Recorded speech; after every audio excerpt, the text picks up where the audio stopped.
Hey there, welcome to Izzo's Place. Thanks for stopping by. So I don't know if you saw the tool unboxing today, but today we're going to review this right angle drill from Dewalt. So it's their 20 volt line, and if you need to know, it's the DCD 740 3/8 inch cordless right angle drill driver. So you'll see that the chuck is more of a traditional twist chuck, not like an impact wrench. So it tightens by turning it, and it's got a 3-way chuck. Oops, sorry about that. It's got a 3-way chuck on it. So it will take any of your bits like normal, either for drilling or for screwing in. The nice part is, of course, it's low profile, so that way if you're in tight areas, you have a little bit more reach into a tight area. It has 2 speeds, a high and a low, so or fast and a slow, however you want to look at it. That's number 1. That's number 2, and actually, honestly, it doesn't sound that much difference, but it did look like it was going faster. I don't know if you could see that on the video.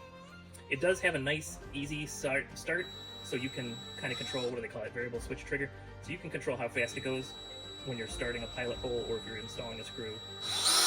And of course you can grab it. It's got a nice long handle, and why that comes in handy is if you're reaching up into a tight space. Let me simulate a tight space with this piece of cardboard. So if you're getting up into a tight space, of course this is too tight for this, just for an example, you can actually get up there a little bit higher and still be able to control the drill. So with this drill, of course I don't have a tape measure on me. Let me find a tape measure. Couldn't find a tape measure. Found a square though, and it's got inches on it. So with this tape measure, with this ruler, the drill's gonna fit. Now this is without a bit in it. So the drill itself is gonna fit up into an area of 4.5 inches deep. So then what you can do is you got a 1-inch Phillips head bit here. Let's see how far it goes in. So if you get a 1-inch bit, you're not adding that much space. With this, you can get into a space 5 inches. But I mean, that's like maxed out. You're gonna need a little bit of room, probably more like 5.5 would be good. So a 2x6 width, you can get this drill up into there. So I have an impact wrench, impact driver. It doesn't have a very big profile either. So let's check out how it compares.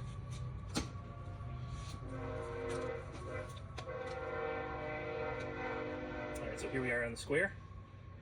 And looks like we're about just over 3.5 inches. No, I'm sorry, I was looking at the wrong spot. We are right at 4 inches.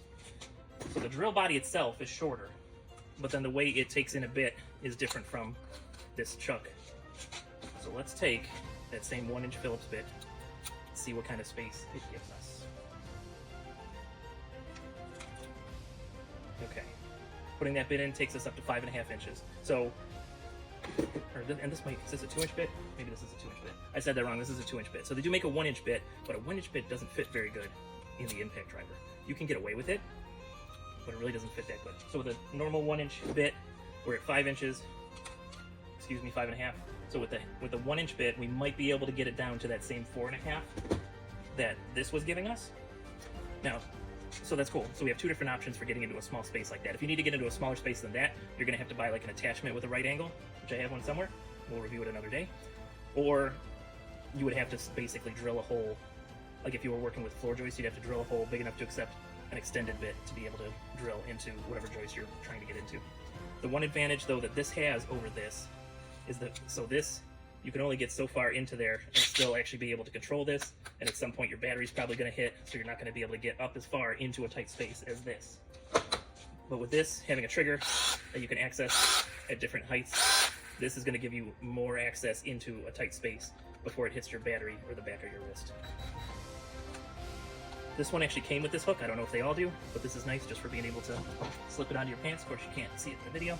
You can toss it into a pocket, or you can toss it onto your work belt.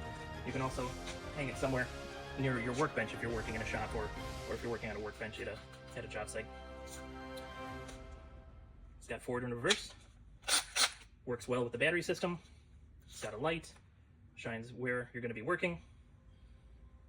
That's about all we got for this one for today. So if you've used a right angle drill like this, let me know what you think. I don't think they make an impact driver right angle yet. I'm going to keep my eyes out though, because that would be really nice to have the impact version of that as well. Sometimes you need the twist drill. Sometimes you need the impact drill. All right, that's all I got for you today. Thanks for hanging out. If you're working, work safely. If you're drinking whiskey, drink responsibly. Do everything with a little bit of whimsy. You're gonna have a good time. Thanks for hanging out, and I'll see you next time you're hanging out at Izzo's place.